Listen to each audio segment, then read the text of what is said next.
Excuse me, I need to get in so much quicker than I got. Thank you. And I think we're making copies of the letter. Excellent. So we are going to do a walkthrough of Act 250. And welcome, and the document we need in front of us is being printed. Yes. And so the Act 250 bill has a significant change made in Ways and Means. Yes. And the large dollar amounts have come out of the bill that we would have considered. However, there are still some per diems that we need to consider that have been expanded, that the district commissions, the per diems have been increased. Is that accurate? Yes, we do have a, thank you, Kari, Dolan, for the record, and Representative Washington 7. And what we are circulating to you is a letter that our chair had submitted to your committee last week. And this is in recognition that although we did pull out a major, we're pulling out a major component of the Act 250 bill with respect to governance, and that would have had a significant increased price tag associated with that.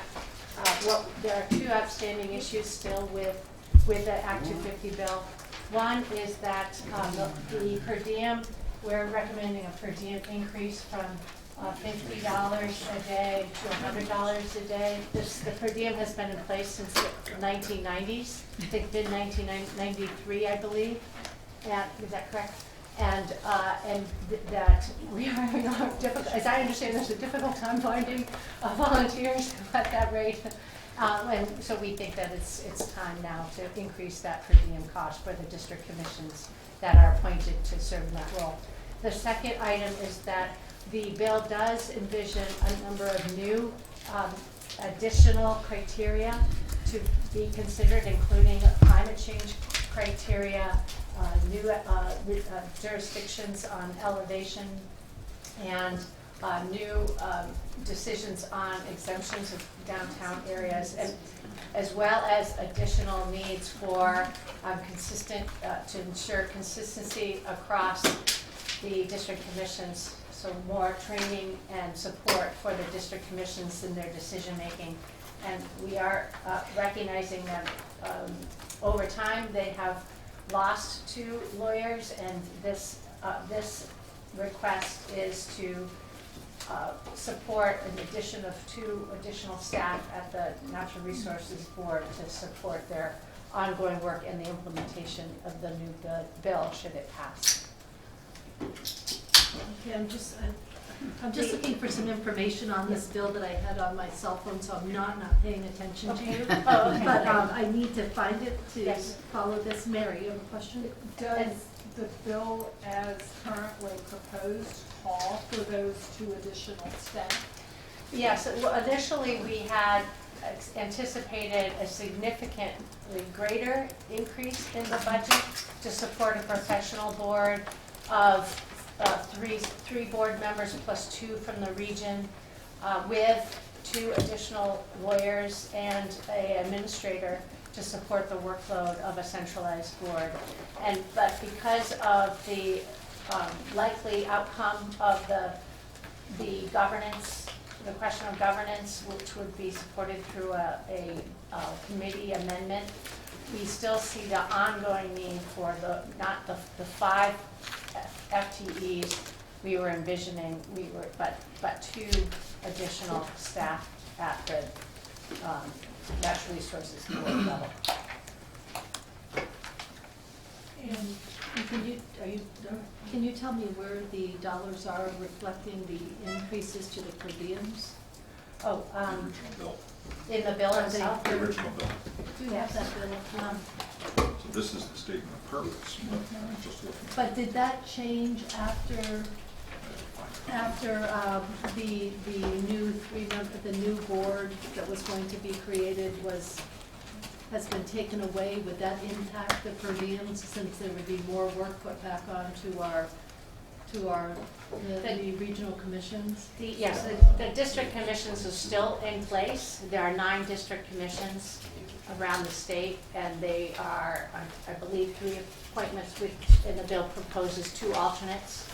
that are governor appointed. And those would apply to those district commissioners that would be serving in project review.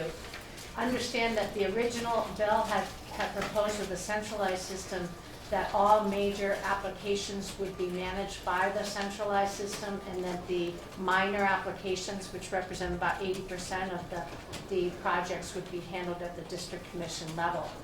However, with, again, the anticipated committee amendment that will remove the centralized board structure, the district commissions will have the added burden of managing both the major and minor applications as they pertain to their regions. And hence, that's one of the struggles that we've recognized, is the difficulty to ensure consistency of board decisions across all districts across the state. And these additional 2 FTEs will help ensure that they are receiving the legal support they need to make informed decisions of both major and minor applications. Now, I thought I had my bill all marked up with me. That points to the section of the bill that has the per diem. So are you able to do a walkthrough of the bill with the highlights? A walkthrough, not through section by section, but a walkthrough of the major changes? Were you prepared to do that? I'm happy to do that, and I could take it at a very high level if you would find that helpful. Okay. Is it in our Like this one. iPad? It is in your iPad under page 926. Kari, I see the per diem rate is in section 3, page 22 of the Oh, bill. thank you. Page 22. And the natural resource board positions are just dumped. Marty, you said page 92? No, page Right at the 22 end. of the bill has the per Yes. diem rate. Okay. Well, Pages. yeah, it's a 94-page, and the personnel section is near the end as well. Correct. And so although it currently reflects the 5 FTEs envisioned of a centralized board, the bill, the committee bill amendment will modify that and reduce that staffing need, the 5 envisioned and described in that bill section to FTE.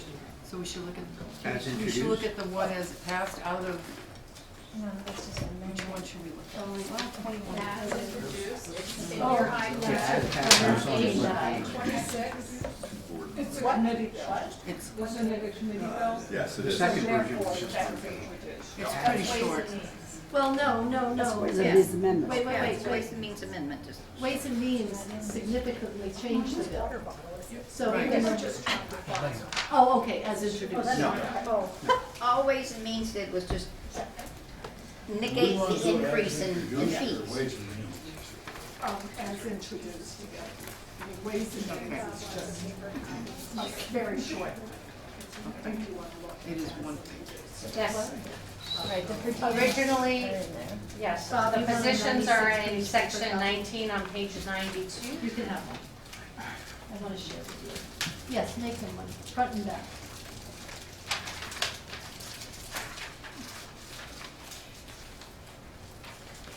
And, Kari, when you're going through this, please let us know where you are. yes, I will. The sections, right? Yes. Okay. Thank you. Can I just follow? Please, This bill's a 94 page bill, and I'll go fairly quickly if you don't mind. So initially, we talk on page 4, after you get through some of the introductions. The bill begins in earnest on page 4, where it adds new findings to update the findings that are currently in Act 250. And those findings are associated with greenhouse gas emissions and biodiversity as an indicator of ecosystem health. Moving on to section 3, which is the more substantial section. Here we add on page 5 and 6. Section 3 modifies in the reference to the capability and development plan, which is an ongoing section of Act 250, with describing the statutory goals and municipal and regional planning complying with those statutory goals. On page 6, still in section 3, I'll be in section 3 for a while. Page 6 talks about, adjusts or modifies the definition for development. The first modification is to amend the jurisdictional elevation from currently at 2,500 feet that apply to commercial, industrial, and residential development to 2,000 feet. It does not, it's a silent to agriculture and forest products for the forest industry. On page 6 and 7, we amend the definition for development to include the area in and around interstate interchanges. On page 8 and 9, section 3, we recognize that a major threat to our forest blocks is the fragmentation that occurs with residential development, including roads and driveways.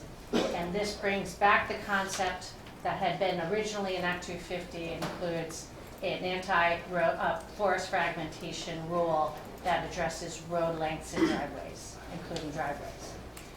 Page 9 looks at updating flood hazard area and river corridor to be consistent with state policy. Page 10 modifies the definition of subdivision to now accommodate and allow for exemptions of existing state designation, downtown designations that include the designated downtown districts and a neighborhood development area. We are looking at a potential a modification or amendment to this one to expand and add another state Can you designation. explain that a little more about the downtown, the designated downtown areas? Yes, the State Agency of Commerce and Community Development has 5 designations. They use the downtown board to approve those designations. Those designations typically have to already be approved by the municipality and the Regional Planning Commission. What this section does is provide exemptions from Act 250 oversight where you have 2 of those 5 designations.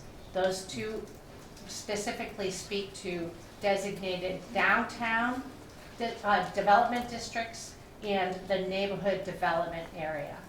We're also considering a 3rd one through an amendment that will add a village designation district where you have local zoning and subdivision bylaws. On page 11 and to 13, we add a number of different definitions that will be used throughout the new bill, including what we mean by connecting habitat, forest block, fragmentation, habitat. All these definitions just didn't exist, and 50 years later, we're using them in almost, at least in our committee, on a more frequent basis. But here we talk about air contamination, what we mean by commercial purpose, technical determinations, and forest-based enterprise. So we provide those updates to those definitions. We also add on page 12 and 13 a definition of greenhouse gas, and on page 13 to 14 a definition of environmental justice. All these are important concepts that only in relatively recent times has it brought to our attention how critically valuable they are to bring these concepts into how we think about land use. On page 14 through 22, we now look, this is where we look at the governance structure. And although it's very detailed here, much of this will change due to the decisions at the House Ways and Means and our response through a committee membership. But this is where we talk about this new a proposed centralized professional board, their qualifications, how they would be appointed, the relationship with the district commissions, and the voting rights associated with the participating district commissioners. So we are not seeing the Ways and Means amendment here. no. Because the board is still in existence in this document. Correct. This, Okay. this current, unfortunately, because I think that's going to be the challenge when we present it on the floor, is that it will not be reflective of the committee amendments, which will, and by that committee amendment and the changes thus far will actually shrink the whole bill by a third. Then getting to the next section is what the one I wanted to bring to your attention on page 22. This is where we increase, we recommend an increase in district commission per diem rate to $100 from the current rate of $50. And if anyone wanted to do the net present value of $50 from 1993, it'd probably be even higher than $100. But So do you know the total costs? of that estimate, yeah, that cost. Ooh, that is a good question. We need that for the budget. Okay. Don't put that.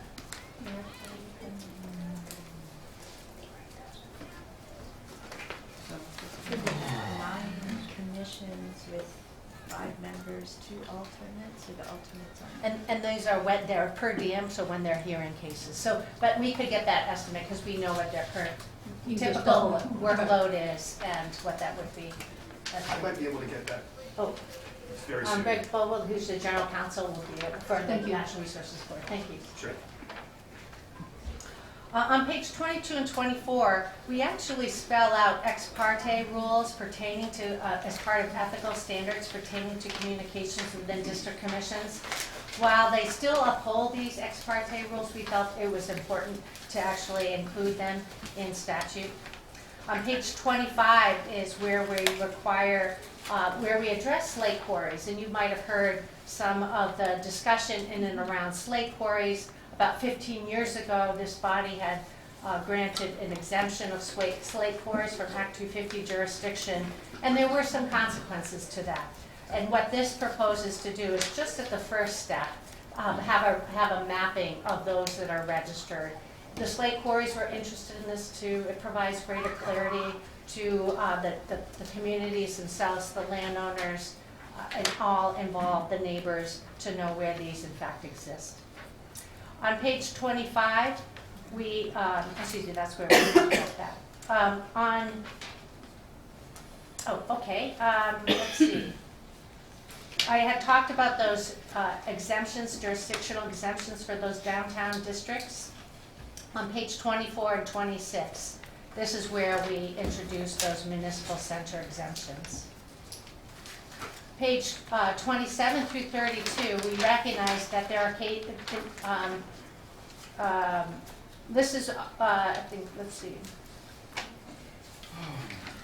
This is an area where we were proposing an increase in fees and some, I think this is where we are proposing some bill back provisions, recognizing that there were some increased costs associated with managing projects, as well as how to best manage requests or petitions to waive fees associated with development proposals. And this is where we address those topics. But that has been stripped from the bill. Correct. In the Ways and Means Amendment. Correct. Certainly not the language in and around a policy associated with considerations for fee waivers, but certainly where we look at bill back provisions. I know that the language we had in there was pretty broad, and I think that was resulting in some difficulty in truly understanding. Because typically, bill back is used in a very finite manner, and having it too broad, it provides for difficulty in managing that as in a fiscal, more fiscally responsible way.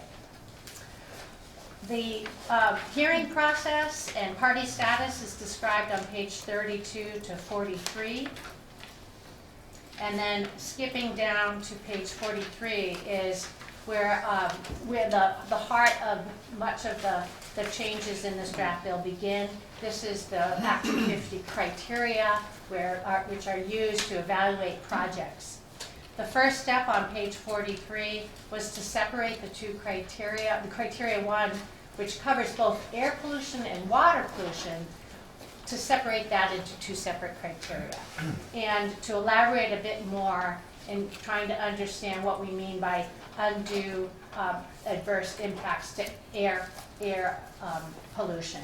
It was not as clear and very vague in the current language, and here we introduce and align it with air contaminants to help evaluate the use of this criterion with respect to air quality more explicitly with that language. And then separating out water quality, since water pollution has a number of different sectors, made sense as well. We're on page now 45 is where we talk about, with respect to the water pollution criterion, we update the language here to match current Agency of Natural Resources regulations pertaining to river management. On page 47, because of separating the two criteria, you would almost anticipate a domino effect of the numbering of all the criteria and what a mess that would cause. We are fortunate in that both the water supply-oriented criteria, the original criteria 2 and 3, could be merged together, and that saved us some explaining to do to avoid a domino effect of a numbering of criteria that have been in place for 50 years. So criterion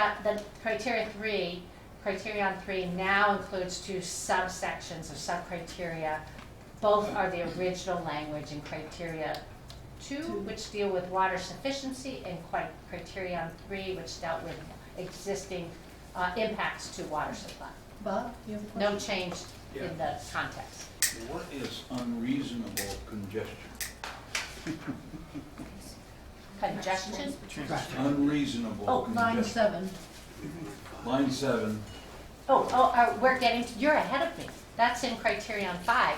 No, Now we're in transportation. It should say, I think congestion would apply to criterion 5. But that already exists. Yes. That's existing Yes. language. That's existing. We I know amend, the still- I only know you still amendment, wanna Just know. asking what unreasonable congestion is. That's all I'm asking. I I think don't in need Vermont it anything might else. mean that if rush hour traffic would delay us for 15 minutes, that's pretty unreasonable, I would think. When When the rest traffic of the country struggles with when hour traffic long. is delayed 15 I'm minutes. joking. I'm trying to make some light, never mind. light of it. Sorry. But we did make a change to that criterion 5, but the only change was to recognize the public safety needs and to integrate bicycle and pedestrian infrastructure into that criterion. I'm sorry for being flip. Can you come back I was trying to be though, humorous. with the definition of what, if they're reading this, the regional commissions, what is unreasonable congestion? I will. Bob, we will get that answer for It's you. old language. Do you, Yeah. What would this look like? Yes, thank you. Thank you. I apologize. I was trying to be funny, but I will find some answers to that. We didn't change that definition. The next one on page, let's see, 48 and 49, we added a change to the heading of this criterion, and we restructured this criterion, which addresses ecosystem protection, aesthetics, and historic sites. It now will have 3 sub-criteria. Criteria A, which will address the scenic and natural beauty, aesthetics, and historic sites. Sub-criterion B, which will address the wildlife habitat and endangered species. So there was some reorganization within that overall heading. And then sub-criterion C is new, part of it is new, where we added the forest blocks and connected habitat with the rare and irreplaceable natural areas. We also contained in there we could make it consistent across the board on where we place the burden of proof in meeting those criteria.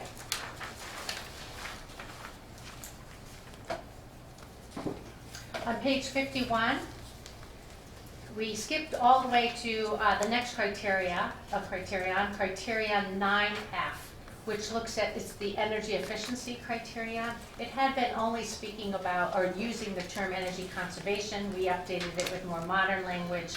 And we added the which already in statute, our building codes, and we reflected that the building, compliance with the building standards will, including stretch codes, into this criteria. Page 53 and 54 is the criterion that looks at impacts to public investments. So when a new development comes in, it already is evaluated against where we have spent public money, and we've added the Vermont Housing and Conservation Board to the list of public investments to ensure that it's all consistent with those public investments.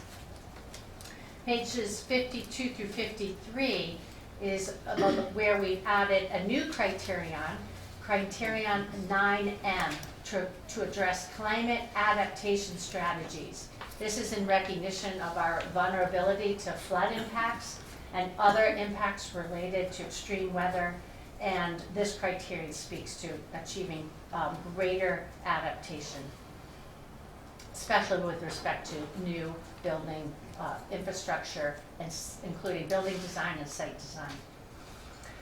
Page 53 adds a new criterion, 9N, to address environmental justice. And on page 53 is also where we require that criterion, within criterion 10, that regional plans be approved by the Natural Resources Board, and clarifies that the project is to conform with both local and regional plans. Also on that page, we clarify that criterion 10B, where regional plan provisions apply to a project if they meet the same standard of specificity applicable in statutes. In the past, under some court cases, the vagueness of the project or the standards we use to evaluate projects is critically important, and the vagueness can result in certainly lack of predictability of outcome, and this reflects that consistency in court decision outcomes, and the desire for consistency of those outcomes. Page 55 and 56 is new permit conditions are specific to forest-based enterprises. We try to recognize that this industry is facing and experiencing the impacts of a changing climate with warmer winter seasons and the struggles of trying to maintain viability during periods during the calendar year. And this section allows for greater flexibility for forest-based enterprises specific to hours of operation, shipping and receiving of forest products outside permitted hours of operation, and the delivery of wood heat fuels during colder months. On page 56, this is another important element to provide greater consistency in decision-making and predictability. Here, we modified the statutory authority regarding the use of state permits to demonstrate that if with any state agency permit, there will be a rebuttable presumption of compliance to the appropriate Act 250 criteria. Page 57 through 58 tries to address a similar need to look at those criteria that look to municipal impacts. There are two Act 250 criteria that look at municipal impacts, criterion 6 with respect to educational services, and criterion 7 related to governmental services. And sometimes the clock when developers are waiting for responses from municipalities is not as timely as they would like to see that kind of response. This places a 90-day time frame to allow for those municipal services to respond with respect to impacts related to those criteria. And should they fail to respond within that window, there would be a rebuttable presumption of compliance. Page 59 looks at incomplete permit applications. Sometimes incomplete applications stay open forever. And this provides some clarity that incomplete applications can be denied without prejudice, so they can be, the applicants can reapply with a more complete, with a completed application at a future date. Page 6 talks about burdens of proof with respect to appeals. And pages 60 through 62 clarifies the appeals process.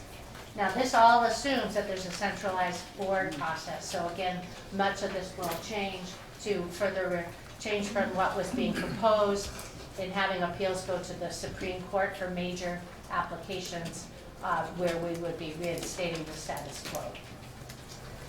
Page 63 and 64 describes when a process, describes the process under which a property can be released by, from Act 250 jurisdiction. Oftentimes, as you know, Act 250 permits go with the land and go with the project. But at times, things change, situations change, and it does identify some 5 conditions by which a project can meet those conditions to have it, have that, the jurisdiction be lifted. Pages 64 through 65 talks about primary agricultural soils. You all are aware how important that is to the state to protect and preserve a finite and critically important resource for the state. Yet we were treating the forest management, another component of our working landscape, similar to how we treat development. And this restores or establishes a mitigation strategy for impacts related to forest-based enterprises to a ratio that I think is more appropriate for a working landscape. So it adjusts that ratio of mitigating impacts to primary ag soils for forest-based enterprises from a 2-to-1 to a 3-to-1 mitigation to a 1-to-1 mitigation strategy or scheme. I had talked about billback earlier, and this is the section on pages 65 and 67 where we talked about billback provisions relating to reviewing and processing applications. And so this speaks to that. Would that be the new board, the bill back for the Yeah. new board? So that is all. So I believe that is going to be adjusted as well. I will check on that. But I did talk with the Speaker of the House over the weekend on this provision as well, and I'll clarify that. Does the bill back work for the district commissions as well as the board, or just the board?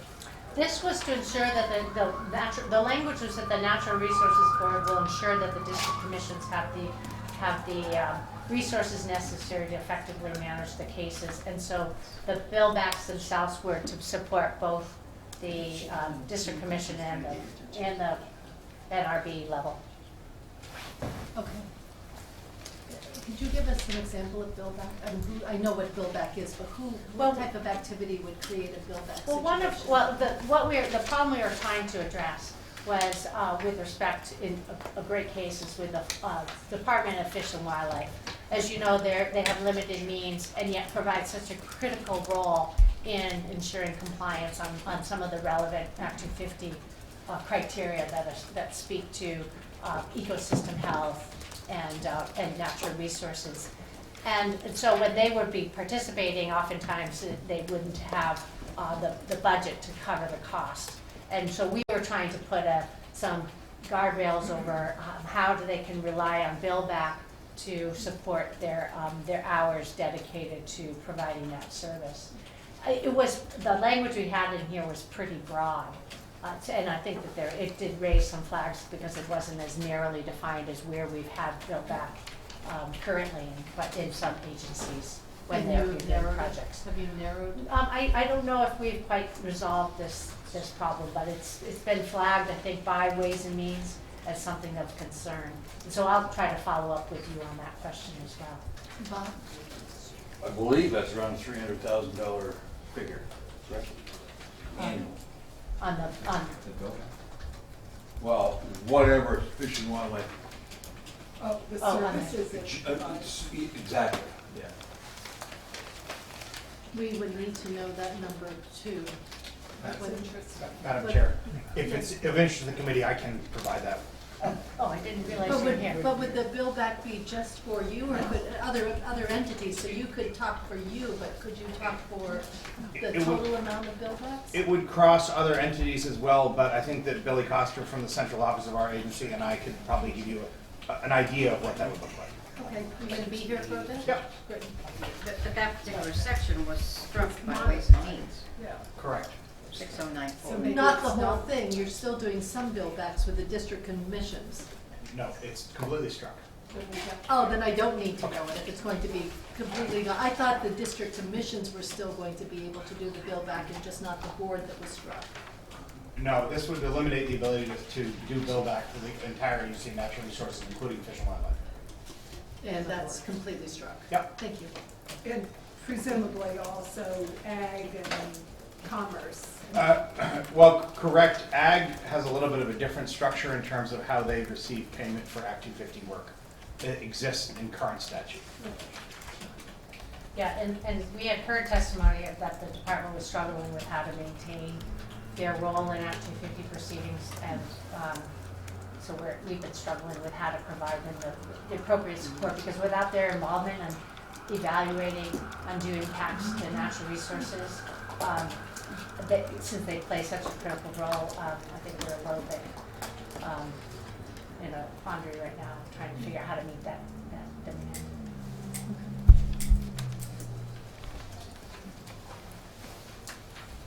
On page 67 and 68, we require the agency to begin to map forest blocks on their resource maps and develop procedures for updating those maps.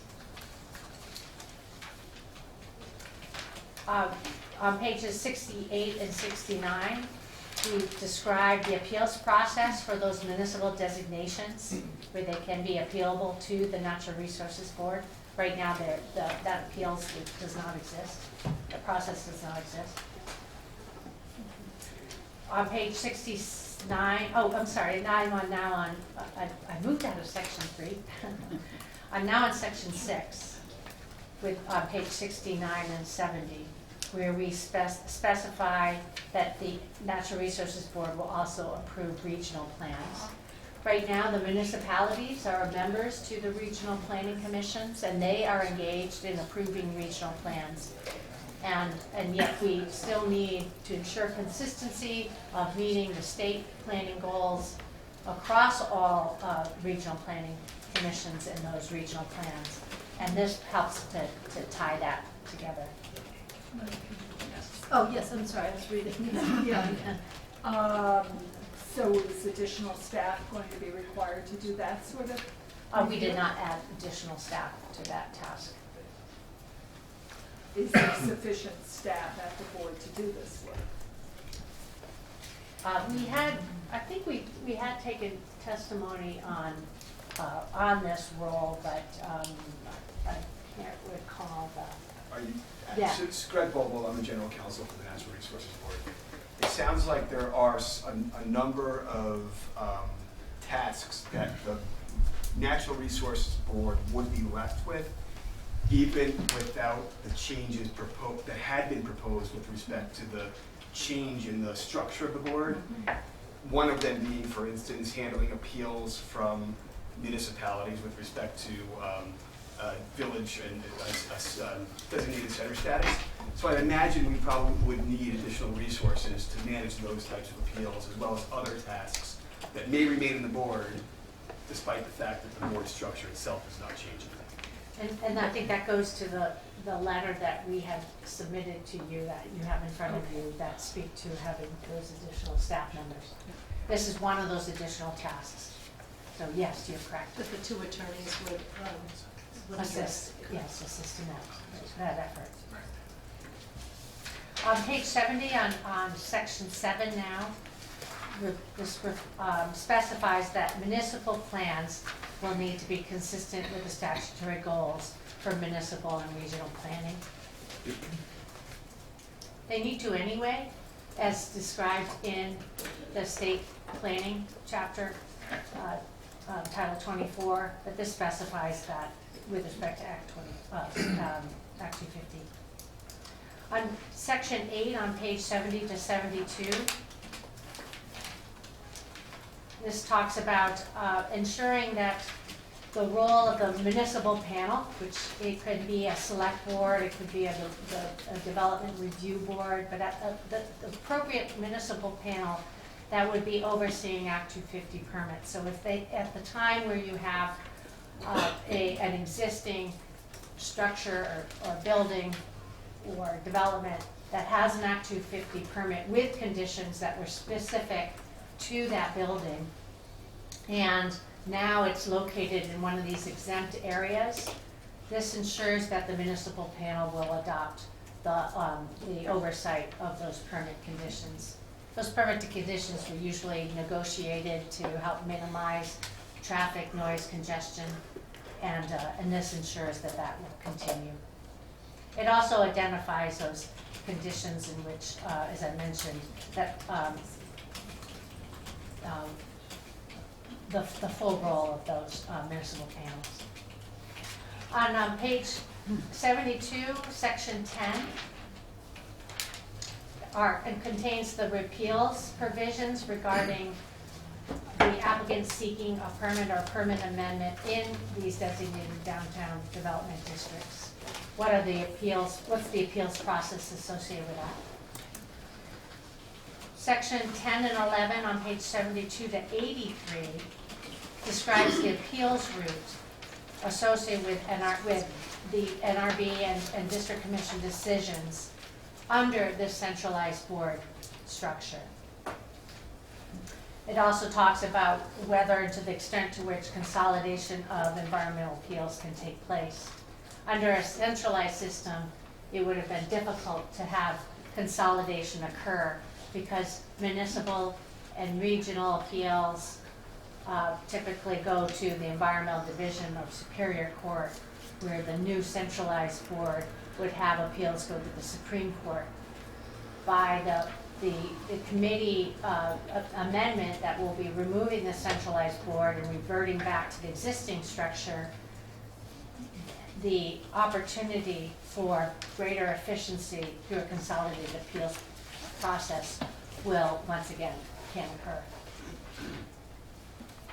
On page 83 to 86 describes the process that the Agency of Natural Resources will undertake in adopting new rules to stand up a new rivers permitting program. We spent quite some time wrestling with how to manage river corridors, floodplains that go through our downtown areas, through our neighborhoods, in our communities, and still recognize how critically important it is to restore and manage these as natural assets that are only going to help communities become and maintain as resilient as they can to future flooding.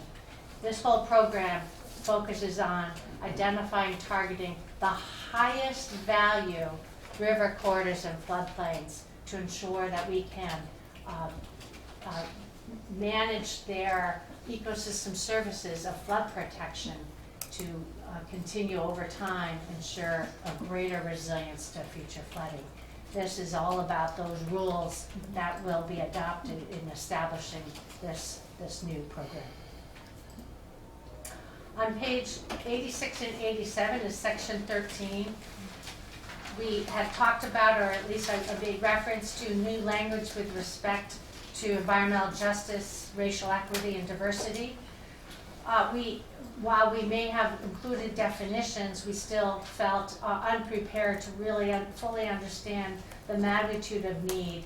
And this is where we direct the executive director of the Racial Equity Office to assess the extent possible where Act 250 has contributed to adverse impacts on racial equity and diversity and report back to us.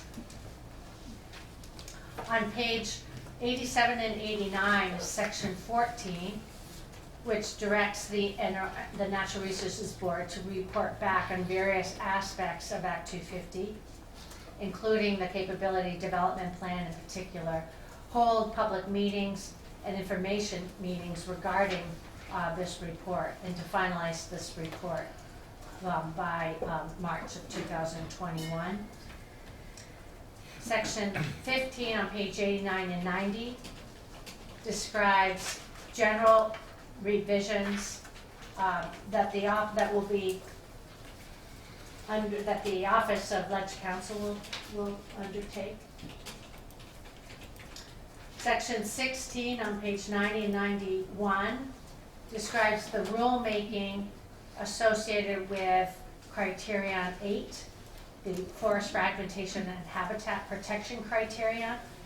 This rulemaking is essential to fully understand what we mean and what does a forest block look like, what and where are those connected habitats, and what would be the rules in place to oversee the steps of implementing, with respect to implementing this criterion, since it is a new criterion. Section 17 on page 91 directs the Environmental Division of Superior Court to complete appeals that are pending if we were to go with a centralized system, but again, this will change. Section 18 is a report by the NRB directing them to submit a report on the new permitting process, but since this will change, this reporting requirement will change. Section 19 and on page 92 to 93 is where we had initially envisioned the staffing needs to stand up a centralized professional NRB board, and looked to the general fund to help support the additional positions. We described 4 new positions here in recognition that there's already in place 1 person at the NRB that would be managing that would be sitting on the centralized board. But and we do have a spreadsheet provided by the NRB on how we arrived at these dollar figures, so you can itemize. You see the itemized costs. So this includes the 200,000 for the 2 staff attorneys, or are those separate from these staff attorneys? Yeah, so we looked at that original filing that itemized the cost and arrived at that dollar amount, and recognized that if you added up just the cost of the 2 lawyer positions plus some of the licensing costs, it comes up to about a cost of $188,000. And I imagine there'd be some overhead related to having those 2 positions. So that was where and how we came up with the $200,000.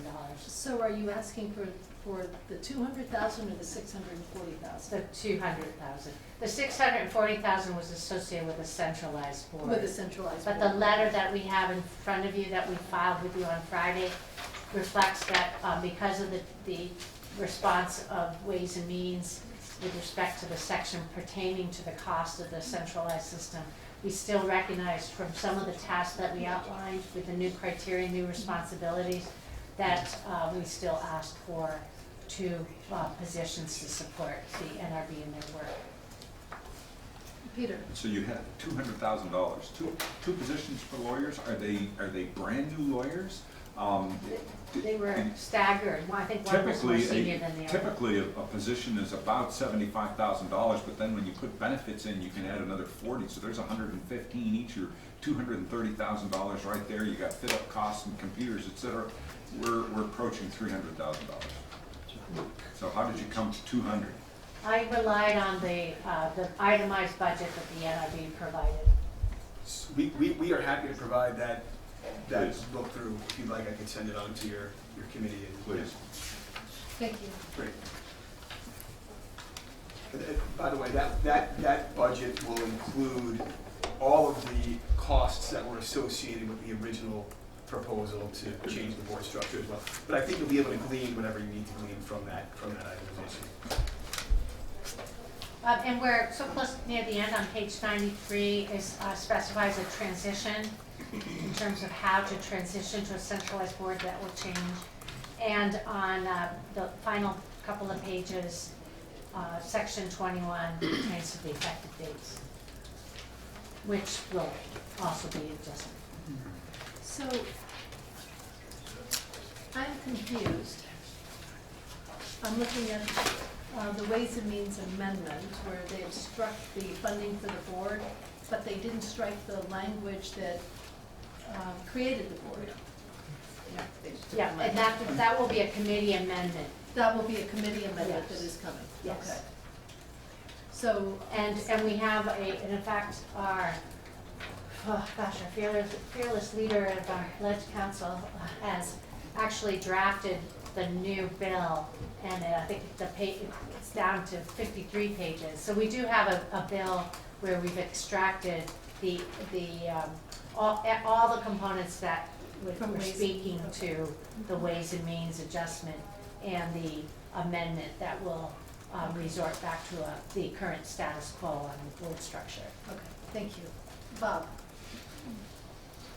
So what bill's gonna go to the floor? This bill or some 53-page bill or something? This I couldn't bill, get that. this bill, I think the process So what's requires the us. 53-page thing? When we had to fully understand what would be the magnitude of the change, what would this bill look like with the amendment, a committee amendment that would reflect the Ways and Means decision. And when we pulled out various components of it, including the centralized board, but also the other elements relating to appeals process, the actual bill resulted in 53 pages, but what we would be discussing on the floor, I think as part of the protocol, will be the original bill, the original underlying bill, as well as an So amendment. you're gonna have this bill and amend it down to about 50-something Yeah. pages. So Are there other questions on this part before we move to the Ways and Means? Are you prepared to talk about the Ways and Means Amendment? Or, we didn't have Ways and Means scheduled, but I think it's pretty straightforward what they did. If you could walk us through, do you think, Kari? Yeah, I haven't seen their language. I'm here in But before we do that, let's finish with what you're doing. And thank you, you've done a very nice walkthrough of the bill at a high level. Thank you. Mary? Carrie, on page 84 of the bill, and I'm sorry, I don't know what it is. Yeah, section 12, line 6. You say it calls for adopting rules that designate the high priority river corridors and requirements for issuance and permits. That looks like a lot of work.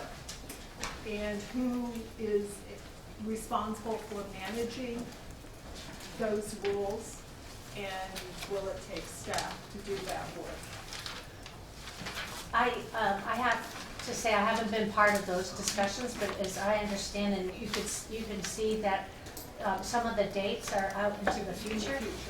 I know that they've already been working on what this would look like internally at the Agency of Natural Resources, and I only know that just from talking with colleagues.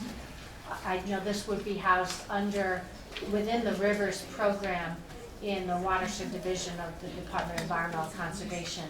And as I understand, they were envisioning 3 positions. I don't know to the extent to which where they would come from, whether it would be an internal use of open positions, or whether they would be at a point in time seeking additional support. But right now they weren't, I'm not aware of any need, and as I understand, it's not reflected in the current budget, the governor's budget, but I know that their feeling is they could manage this through the dates described in here, through their rulemaking authorities. So they can manage setting up the program through their rulemaking authorities, but not necessarily, but staff will be required to administer the program once it's stood up. Yes, perhaps a more, I think, appropriate person would be the secretary to know what the actual need would be. Thank you. Are there any other questions for Kari before we move to Ledge Counsel? That we have Ledge Counsel in the room that can walk through the Ways and Means Amendment for us. So you're off the hook. And then Kari, you're going to stick around though if Yes. there's other questions. Yes. Ellen, do you want to join us? Were you prepared, Ellen, to do this? We didn't, I mean, I didn't realize you had prepared the amendment. I mean, I'm not prepared, but Representative Dolan did already describe the Ways and Means Amendment to you. Yeah, I want to go back to section 3 and walk through the money parts if we could. Okay. And I apologize, I didn't use your last name, but I can't pronounce your last name. There's a lot of Z's and J's. All right, well, it's very easy. Czajkowski. But the CZ. I know. Czajkowski. We just picture chai tea. And cows and skiing. Yeah. I'll have a visual from now on. There's one outside my door. I hung it up. So I don't want anyone to ever be afraid of saying it. So you have a cow on skis drinking chai tea? Well, you know, I'm pretty sure that logo is already trademarked, but yeah, it would be something like that. Bob, do you have a question before she starts? I would like to ask, just briefly, and I realize it's not new language, what is unreasonable suggestion? So, Ellen Czajkowski, Office of Legislative Counsel. So, as with all Act 250 permits, it's highly fact dependent, and that language has been in existence for 50 years, and so there's case law around it, and it has to be demonstrated by the applicant that they're not going to cause unreasonable, so they have to bring in evidence showing that. And so usually that comes in the form of a traffic study, and there is case law. I don't have it in front of me, but it is something that there is existing case law around, and a traffic study is normally. And I won't go on much longer, but the reason I ask is because I've heard of it before as being a big issue, and in my hearing about it, I'm saying to myself for many, many years, well, I can't figure out what that means either, so how can anybody else? So what you just told me though is very good, very good, helps me out. All right, thank you very much. No harm done. You are welcome. So do you have the Ways and Means Amendment? It's very short. It's short, but I'd like to follow it with the bill so we can see in section 3 where the changes are. Yes, if you have my chart that I made, We don't. okay. No, that one that you have, the whole map out. Yeah, I did like a chart of introduced that had the section and the page number. Oh. So I can send that to you if you'd like that also, but yes, I believe it's on page 28. And there's two of them on this. Oh, no, sorry. Yep, page 28. So we're still in section 3 because section 3 amends all of chapter 151. Basically, it's changes throughout all of Act 250. So this is section 6083A, the Act 250 fee section. So the Ways and Means Amendment just strikes the $9.65 on line 6 and the 3 cents on line 16. So it puts the permit fees back to the original amounts.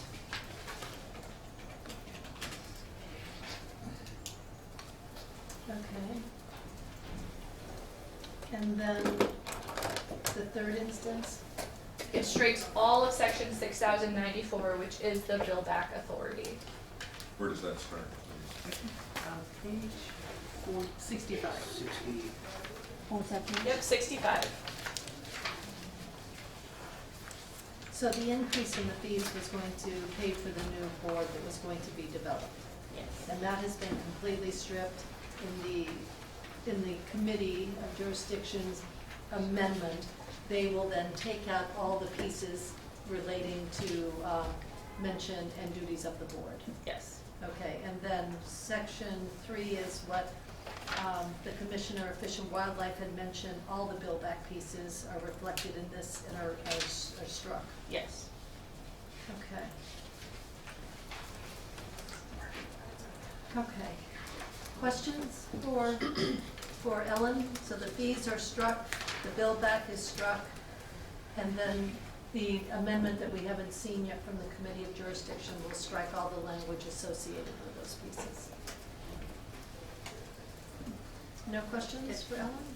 Mary, Marty? accept that and not related to, I get, natural resources will come back to us and ask for $200,000 or $300,000 for these two positions that were in the original. They are in the bill, but they're not struck, are they? Are they struck in the bill? The They're 2%? not. They're not struck, They're not so they're still in the bill. Yes. And they're on page, I need to know what page. it's on. 92. 92? If that's what you're thinking. Yes. Okay. Any other final questions for Ellen? You got off the hook easily. I know. You must have done a really good job. Well, Okay. okay, excuse me, Marty? related to that then, we'll strike the 2 natural resource board members, I presume. What about the legal technician? And then change the 640,000 to 200 or 300, whatever that number is. Everything is struck except for the 2 positions. Because the others were, Well, there's one legal technician. Right, so the House Natural is only recommending the 2 attorneys. Other people may have opinion on whether or not they need extra support, but that was their thinking when they wrote that letter. And then they would change this amount of 640,000 to 200 or whatever. Yes. Any other questions? Okay, we moved, Diane? When does the other language from Ways and Means? Is it- Ways and Means we have. Natural Resources, natural they will resources. present that on the floor. Okay. So, right, they don't have possession of the bill, so it would Okay. have to be Floor. floor amendment. All right. Marty? But we need to think about the extra 200,000, Yes, we do. but we don't have that documentation yet. That will be presented on the floor as part of the. Well, no, the 200,000, because the board has been stripped, and not going to be developed, those other positions were to help support the board. And that these 2 positions, they're asking to shore up the Agency of Natural Resources. Correct, but the increase in the fees was going to pay for them as well. Right, so And if the we. fees are no longer there. Then we would have to pay for them if we approve them. Yes, we will have to have some language that says we need another $200,000. If we approve it. Right, but we don't have that, and my question was, is the Natural Resources Committee going to include that in their amendment on the floor, and we will have to see that after they present it on the floor? So, Because we Ways won't and see that Means, now. It's in the underlying bill now. so Ways and Means voted the amendment out of their committee, and so I think your committee is going to get this bill, possession of it tomorrow. So then you can make an amendment.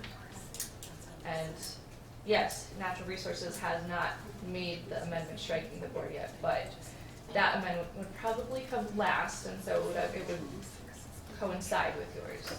So are they going to strike the 200,000 in their amendment, or are they leaving it in the underlying bill? I think they were waiting to see what you were going to do. I don't have possession of, we don't have possession Well, of the bill to do anything. The Right. bill asks for $640,000. Right. It also asks for increased fees. They reduced the fees, but theoretically, it still asks for 640. And maybe they don't need 640, now maybe they only need 2, Right. but we don't officially know that. I think their amendment, but I don't know, is going to say strike out 440, but I don't know that now. That's what I don't know. Okay, any last questions for Ellen? Commissioner of Fish and Wildlife has asked if he could have 5 minutes of the committee's time. I can do it in 3. Three's even better. Unless Bob asks a question. It all depends on who gets said. Thank you. Louis Porter, Commissioner of the Vermont Department of Fish and Wildlife. Knowing you're under a time crunch here, I'll be very, very quick. This committee knows that the story of the Department of Fish and Wildlife is increasing expectations on diminishing revenue sources. One of those increasing expectations is our participation in Act 250 review. We employ the vast, vast majority of the biologists and ecologists who work in state government. as the department that employs those folks, we have a lot to say about Act 250 review and a lot of engagement in Act 250 review, both to the benefit of the general public and the protection of natural resources, also to the benefit of the administration of Act 250. Also, I would argue to the benefit of those proposing developments who have neutral scientific experts who weigh in on the projects and decide, yes, this has an impact, no, this doesn't have an impact, this is how we manage the impact. That costs us about $250,000 a year annually under current law, give or take, depending on how many applications come in. We pay for that primarily based on revenue from hunters, anglers, recreational shooters, the way we pay for most of the work in our department, either through excise taxes at the federal level or through license fees. This bill contemplates a significant increase in the work for the Fish and Wildlife Department, and that amount of work, both in terms of rulemaking and in terms of continued jurisdiction and criteria, was mitigated in the original version of this bill in two ways. First of all, by creating a centralized board structure that gave us one point of contact, one entity to interact with in terms of our involvement in Act 250. Secondly, in terms of allowing for billback of a portion of our work, not even all of our work, to those submitting Act 250 applications. The amendment at Ways and Means and the expected amendment from the House Natural Committee, based on the Ways and Means changes, removes both of those mitigating impacts. That means we are going to see an increasing workload in a program that's already does not have dedicated funding and no additional revenue or way to pay for that work. Therefore, from the Fish and Wildlife Department's perspective, I would respectfully ask the committee not to advance the bill based on those amendments. Kimberly. 2.5 minutes. Major, minors, which takes up most of your time? Majors. We do review minors, but the vast majority of our work is in majors. And that work actually starts before an application is filed. Usually a proposer of a development will reach out to us. We'll begin talking with them about the natural resource impacts and in fact negotiating with them about what is reasonable or undue and adverse and non-undue adverse impacts to of that development, how to mitigate them, how to offset them before they ever file an application with Act 250. Once that application is filed, we continue working. Can I ask a follow-up? Yes. I don't mean to put you on the spot at all, but why I'm here. you know, there are a lot of people who go through the Act 250 process, and they have varying degrees of economic resources or time or lawyers at their disposal. And I'm curious as to whether there was any discussion about tying fees potentially to income or to majors or some other tiered system as a way to capture the developer who has considerable legal firepower to tie up a municipality in knots and consequently your time perhaps versus somebody else who's trying to do a change with their neighbor in a driveway. I don't know. First of all, we at Fish and Wildlife don't get any fees. We only would have gotten bill back under this provision. So fees don't really apply to our situation. But the underlying question you have is a really good one. It's why we proposed bill back only on majors. Yep. Dave? And we would eat the minor costs, basically. So, assuming this bill never existed, no one ever had this conversation, you always have been incurring these expenses and absorbing them? Yeah, yes, and they grow over time as applications grow and shrink, but we have always incurred them. The problem we have is a declining revenue source, both in terms of licenses and in terms of federal excise tax money to pay for them.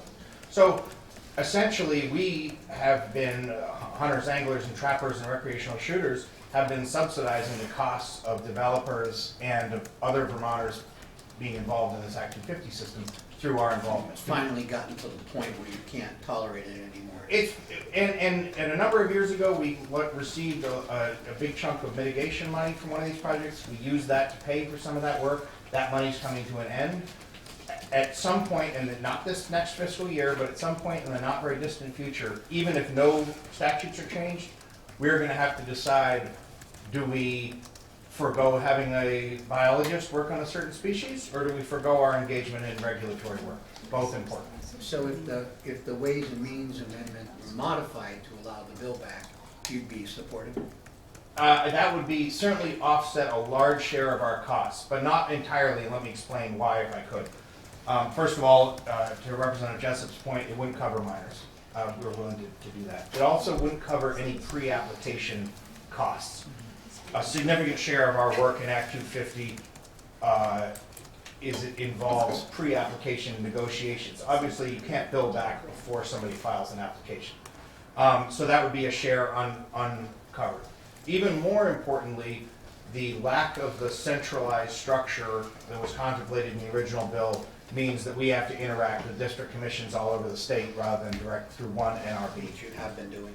Which we get, well, we have been doing, yes, correct. So, Chip, and then Mark. So I thought at the beginning you had said that what was left in the bill increased the workload in addition to the problem you have at this point. It does. And so can you point to those specific places where that happens? Sure. Sorry, I don't mean to cut you off. I just meant in addition to the lack of a centralized board. Sure.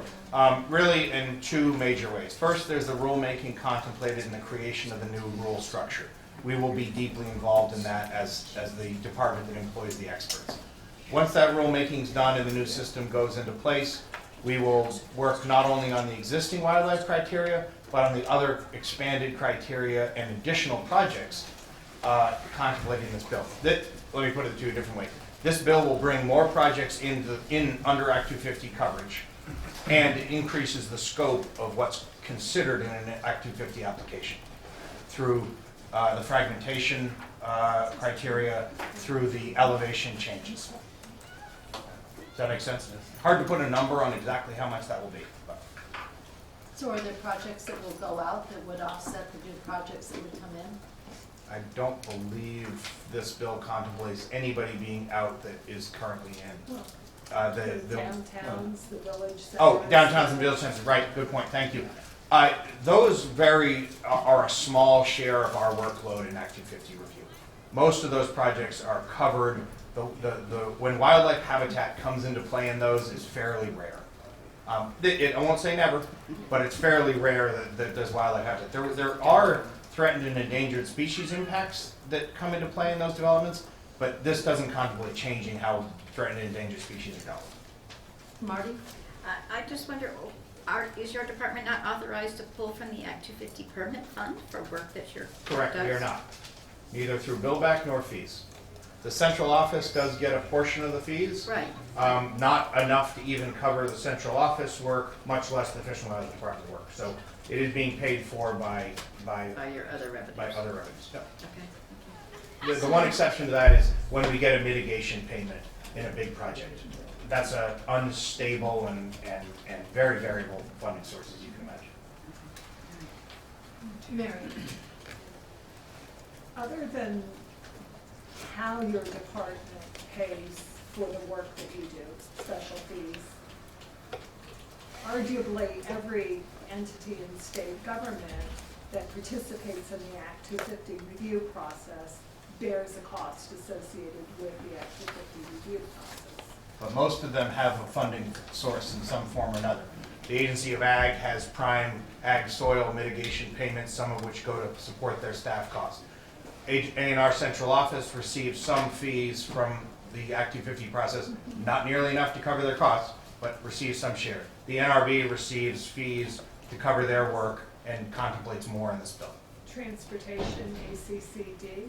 ACCD's involvement is, I believe, and Billy Coster can correct me if I'm wrong, I believe ACCD's involvement is primarily in supporting the GIS work that my department uses. So it's really as a function of helping us. VTrans's engagement in Act 250 is typically as an applicant. So they're coming in the process the other end of the spectrum as an applicant or in evaluating road congestion issues. I'm not sure how the planning for that gets paid for in VTrans. They would definitely have. I'm not sure how the funding for that comes, whether they pay for that through other transportation revenue or if they get some share of Act 250 revenue in some form.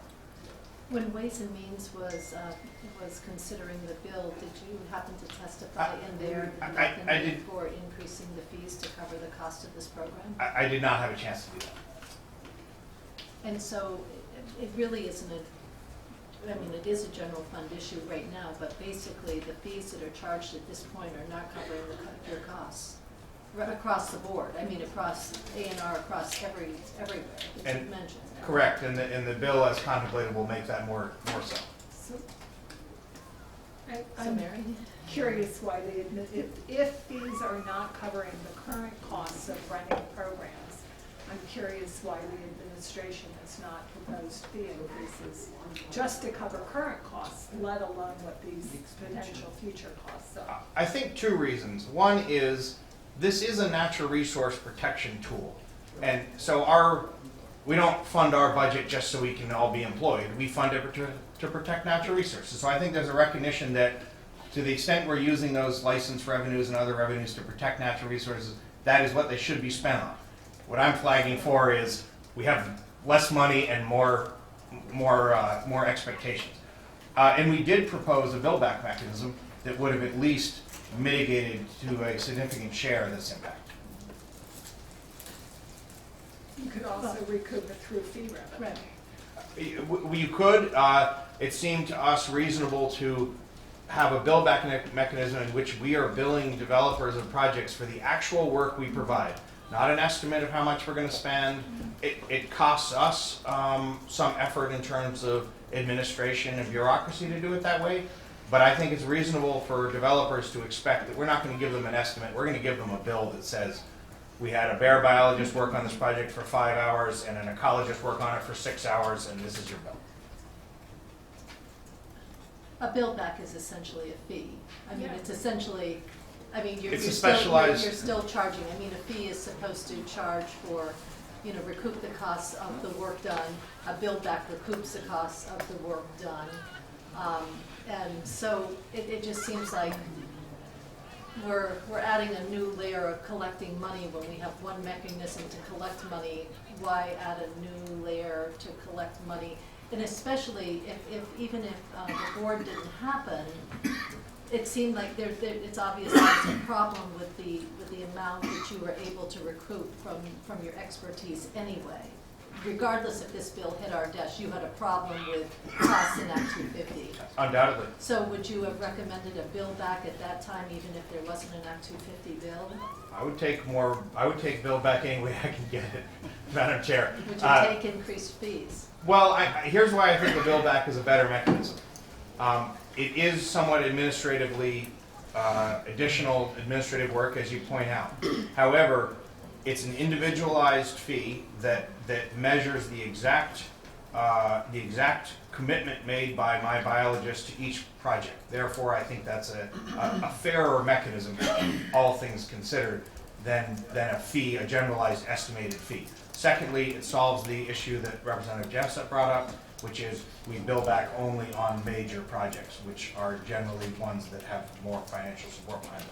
Third, we estimate that bill back at the front end, giving people before they apply or as they apply a good estimate of what it's going to cost for them to have this project reviewed by our folks. And do you reimburse them if the estimate's too high?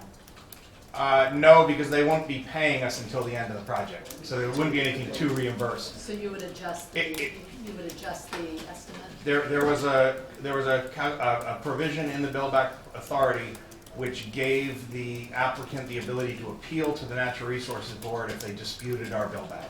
So we would give them, say we gave them a $25,000 estimate, it ended up being $50,000, we presented them with a $50,000 bill, they could appeal that to the Natural Resources Board and say, hey, these guys gave us a $25,000 estimate, the actual cost is twice that, and gives them an appeal route to mitigate that down. You and I can argue until the cows come in. I'm just seeing that the fees do exactly the same thing as a bill back. Their estimate of services were way too low in our fees. Obviously, we have been in Act 250. And with a fee, if it didn't cost as much to do your application and mine was a little more, we still had to pay the same amount for a like project. And And then if the true up isn't going to happen on the side of that's presenting the cost of the bill back, you know, chances are they're not gonna get it, and that sounds like a long, expensive project to, you know, I think my bill is too high, and it just sounds like it's much more cumbersome and is going to take even more time than just say, this is the fee for the project. We can argue about which is better. There's advantages to both. I think it's reasonable to have a system in which we are only hitting applicants for the amount of work we actually do. The administrative benefits of doing it the other way has some merits as well. My point is, I have, in the last few years, I created a system in which we have intake triage people to Act 250, so that rather than every biologist reading every application, we have a couple of folks in the state who take those in, evaluate them, send them to the appropriate biologist. I've paid for that with mitigation money. Those positions, not in this next fiscal year, but the following fiscal year, are going to go away. I'm going to have to contemplate how much Act 250 work I do in other ways without some mechanism to pay for some of it. My goal, to be completely candid and open with the committee, my goal would be to pay for the state share. So we are a 75-25 state federal match. My goal would be to pay for the state share of our work from the applicants in some form, and we will use our federal excise tax revenue to cover the remaining 75%. Thank you. Any final questions for the commissioner? Thank you. Thank you, and I apologize for going over my time. Bob, did you have a question for Louis? Only that, I don't know how you do a fee, because aren't most projects, one could be 1,000 acres and one could be 200 acres. And you're gonna have a fee out there, maybe you'd have 2 or 3 fees, but it's hard to fit a fee to the different size of projects that you're gonna be involved in. Correct, Representative Helm, and the 200 acre project might have significant wildlife habitat impacts. The 1,000-acre project might not. That is why a bill-back mechanism allows us to bill for the actual time we spend on it. But I get the chair's point about the administrative difficulty of an additional system. Although we did used to have bill-back authority, so it's back to the future like we do so often. Thank you very much, appreciate it. Thank you very You much. should have heard Thanks. the answers, because it really went to Okay, the I'm heart. sorry, I needed to. I'll catch up with you. Okay. Thank you. It I'm really went to sorry, the I heart was of what you were asking about. Okay, well, fill me in, Peter. I apologize for that. I was looking at No the worries. estimated increase. I finally figured out how to articulate it, so thank you. All right, so Kari, right now in front of us, we have the per diem increases going from 50 to 100, and I'm just trying to figure out this number, and that's why I wasn't paying attention. It seems like the estimate I have is too high, but maybe not, because it fluctuates from year to year, so you're taking all those averages. Would be about $27,000, and the 2 attorney positions are $200,000. Was there anything else in your bill after you have your amendment and remove the pieces for the new board? Was there anything else that was before appropriations? Just those 2 amounts? Correct. Per diems at $27,000 and the 200 for the attorneys? Yes, I believe that's correct. Okay. All right. We don't have this bill yet. It'll be here tomorrow, and we'll continue our discussions tomorrow on Act 250. We need to